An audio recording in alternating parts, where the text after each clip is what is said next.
Matarik na kabundukan.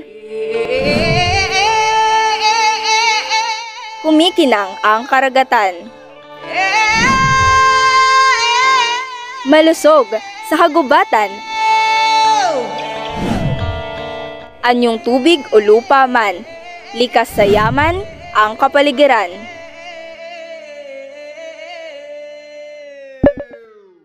Isa ang Palawan sa 7,100 na isla ng Pilipinas. Saklaw ito ng arkipelago ng Luzon at matatagpuan sa rehiyon 4B o Mimaropa. Ngunit, ano nga ba ang kaakit-akit sa Palawan at madalas itong balikan ng mga turista mula pa sa iba't ibang sulok ng mundo?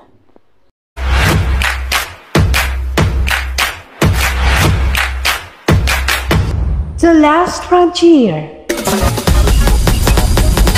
Palawan.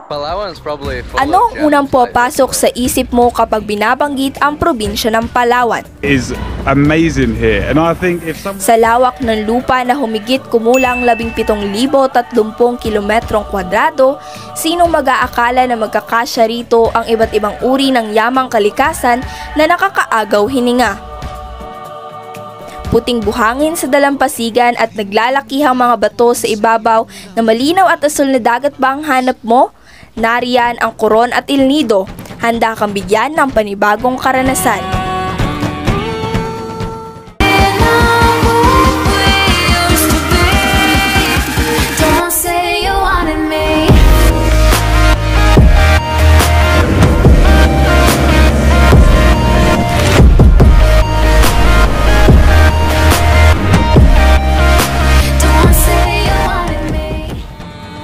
Kung sariwang hangin naman at huni ng mga ibon ang gusto mo, huwag ka mag-alala dahil Mount Victoria ang pambato ng Palawan.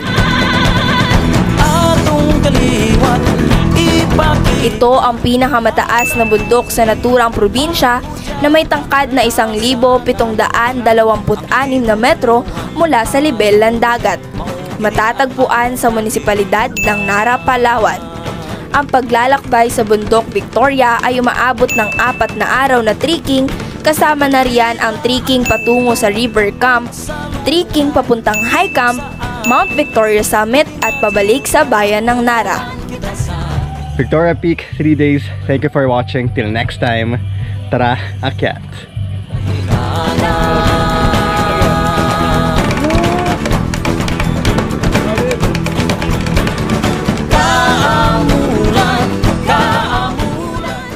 Dagdag pa riyan ang katangi-tanging halong kultura ng Palawan sapagkat iba't ibang etnisidad ang namumuhay rito na magkakasundo. Tagalog, Bisaya, Ilocano, Bicolano, Waray, kahit nitibong mga Palauan. Halimbawa na lamang si Masino Intaray. Si Masino Intaray ay isang Palauan mula sa munisipalidad ng Brooks Point, Palawan. Siya ay pinarangalan bilang National Living Treasure noong 1973 dahil sa angking galing sa iba't ibang uri ng instrumento katulad ng basal, kulilal at bagit. Alam mo ba na ang parangal na ito ay ginagawad sa isang mamamayang Pilipino o grupo ng mamamayang Pilipino na nakikibahagi sa anumang tradisyonal na sining na kakaibang Pilipino? Ibig sabihin, si Masino Intaray ay may natatanging kasanayan na umaabot sa napakataas na antas na kahusayan na kanyang naipasa sa kasulukuyang henerasyon sa kanyang komunidad kasabay ang umuusbong na makabagong sining.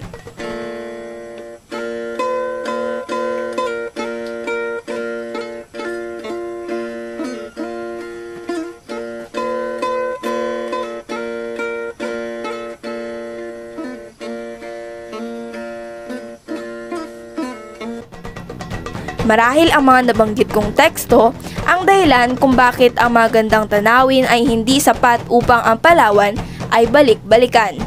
Para sa karanasan at koneksyon sa kapaligiran, upang maranasan ang makulay na iba't ibang kultura, manatiling number 1 ang Palawan.